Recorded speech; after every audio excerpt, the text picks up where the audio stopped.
ఇప్పటం గ్రామం గుర్తుందండి. చాలామందికి మర్చిపోయి ఉండొచ్చు. ఎందుకంటే ఇప్పటం గ్రామం అంటే మా ఇల్లు కూల్చేశారని పెద్ద రాద్ధాంతం జరిగింది. పవన్ కళ్యాణ్ గారు కూడా వెళ్ళారు. ఇలాంటి మీకు గుర్తొస్తుందేమో. ఇప్పటం గ్రామం గుర్తుందా? ఏంటంటే గుంటూరు జిల్లా తాడేపల్లి మండలం ఇప్పటం గ్రామానికి చెందిన కొంతమంది అంటే 14 మంది కోర్టులో కేసేశారు. చాలామంది గుర్తుందో లేదో. అంటే మా ఇల్లు కూల్చేశారని. అప్పుడు పవన్ కళ్యాణ్ గారు వెళ్ళడంతో అది పెద్ద సెంటర్ ఆఫ్ ద అట్రాక్షన్గా మారింది. పెద్ద ఇష్యూ అయింది. అప్పుడు పవన్ కళ్యాణ్ గారు వెళ్ళి బాధితులకు అండగా నిలబడి వాళ్ళ పక్షాన పోరాటం చేయడం జరిగింది. గుర్తుందో లేదో. వైఎస్ఆర్సీపీ హయాంలో జరిగిన గొడవ ఇది. ఈ గొడవలో భాగంగా ఇప్పటంలో చాలా ఇళ్ళు కూల్చేశారు అని అయితే మాట్లాడటం వాళ్ళు ఆరోపించడం జరిగింది. కదా వైఎస్ఆర్సీపీ చెప్పింది ఏంటంటే మేము ఇల్లు కూల్చలా, మేము ఇల్లు అయితే కూల్చలా, రోడ్డు విస్తరణలో భాగంగా ఏదైతే ప్రహరీ గోడలు రోడ్డు మీదకి ఆనుకుని కట్టేశారో అలాంటి ప్రహరీ గోడలు అన్నింటినీ కూల్చేశాం అని 2 జేసీబీలతోటి ఆ ప్రహరీ గోడలన్నీ లాగేశారు. గుర్తుందో లేదు. అప్పట్లో పవన్ కళ్యాణ్ గారు అక్కడికి వెళ్ళడం, ఆ బాధితులను పరామర్శించడం, ఆ బాధితులను హక్కును చేర్చుకోవడం, ఏంటి తలా 1 లక్ష అక్కడ ప్రకటించడం. మరి ఇచ్చారో లేదో తెలియదు కానీ మనిషికి ₹1,00,000 చెప్పిన, అంటే కుటుంబానికి ఏదైతే ఇల్లు కూల్చేశారని బాధితులు ఉన్నారో వాళ్ళకి ₹1,00,000 చెప్పిన పవన్ కళ్యాణ్ గారు ప్రకటించడం జరిగింది.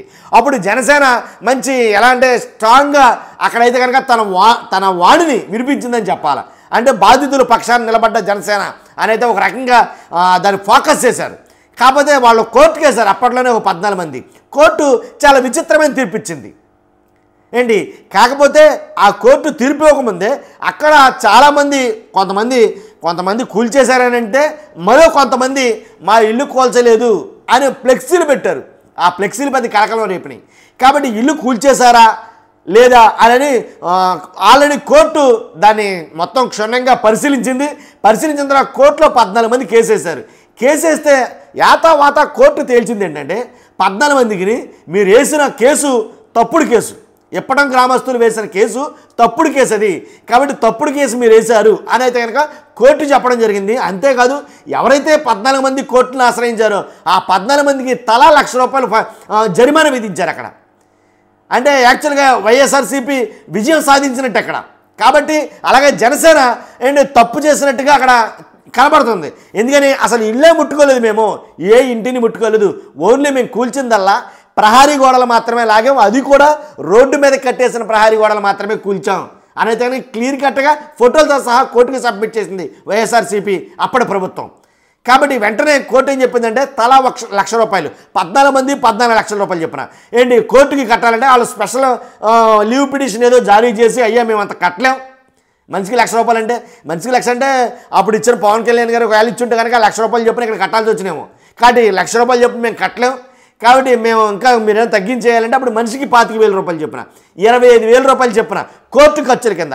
కోర్టు సమయాన్ని మీరు వృధా చేశారు, మీరు పెట్టింది తప్పుడు కేసులు, కాబట్టి మీకు పనిష్మెంట్గా ₹25,000 చొప్పున కట్టండి మనిషికి వచ్చి అని అంటే అయ్యా మహాప్రభు అలాగేనండి బాబు ₹25,000 చొప్పున కడతాం అని అలా యాక్సెప్ట్ చేయడంతో. కాబట్టి ఏంటంటే అక్కడ జరిగింది ఆనాడు జరిగింది ఎవరో వినలా, ఆనాడు జరిగింది ఎవరో చూడలా. ఒకటే మాట ఏంటంటే ఇప్పటం గ్రామంలో ఇల్లు కూల్చేశారు వైఎస్ఆర్సీపీ ప్రభుత్వం వాళ్ళు అని.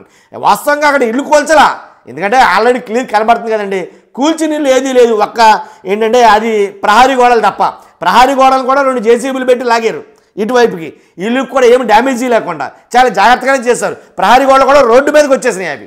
కాబట్టి రోడ్డు విస్తరణలో భాగంగా ప్రహరీ గోడలు కూల్చారంతే. మేము ప్రహరీ గోడలే కూల్చామని చెప్పినా సరే అధికార పక్షం కదా అప్పుడు వైఎస్ఆర్సీపీ, తప్పు చేస్తుంటుందేమో అని ఎక్కువ మంది నమ్మారు. కానీ ఆ నమ్మిన ఏదైతే ఇల్లు కూల్చేశారు అనే అబద్ధం ఏదైతే ఉందో అది పటాపంచలైపోయింది కోర్టు తీర్పు ఆధారంగా. కాబట్టి ఒక రకంగా వైఎస్ఆర్సీపీ శ్రేణులు ఈ వార్త విన్న తర్వాత చాలా సంతోషం వ్యక్తం చేస్తున్నారు. కాబట్టి మీ అభిప్రాయం ఏంటి? ఖచ్చితంగా ఇప్పటం గ్రామంలో జరిగిన ఏదైతే ఆ అబద్ధ ప్రచారం ఉందో దాన్ని బట్టబయలు చేసిన కోర్టు వార్తను చూసి మీ అభిప్రాయం ఏంటి? కాబట్టి ఖచ్చితంగా కామెంట్ రూపంలో తెలియజేయండి. ఫస్ట్ మీరు ఇది ఎక్కువ మందికి చేరాలి, ఈ విషయం ఎక్కువ మందికి తెలియాలంటే మీ బాధ్యతగా లైక్ చేయండి. వీడియోని లైక్ చేస్తారా? లైక్ చేస్తే నాకు కూడా మోటివేషన్గా ఉంటుంది. అంతేకాదు కొత్తగా మన ఛానల్ చూస్తే కనుక పక్కాగా సబ్స్క్రైబ్ చేయండి. పార్టీలకు అతీతంగా మన వీడియోలు ఉంటాయి, ఇది గుర్తుపెట్టుకోండి. ఓకే, చూస్తున్న మీకు అందరూ కూడా థ్యాంక్ యూ వెరీ మచ్.